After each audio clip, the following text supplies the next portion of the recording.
பழனி மலை மேலே தண்டபாணி கோலத்திலே கண்குளிர கண்டு விட்டால் போதுமே என்றும் கருத்தில் உந்தன் அருள் வடிவம் தோன்றுமே.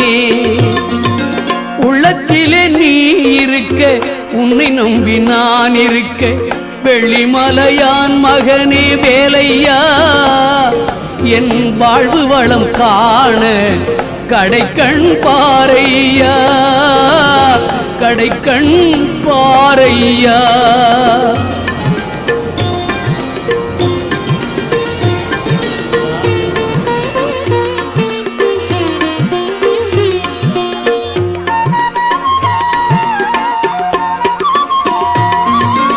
ஆடி வரும் மயில் மேலே அமர்ந்து வரும் பேரழகே நாடி உன்னை சரணடைந்தேன் தந்தையா வாழ்வில் நலம் அனைத்தும்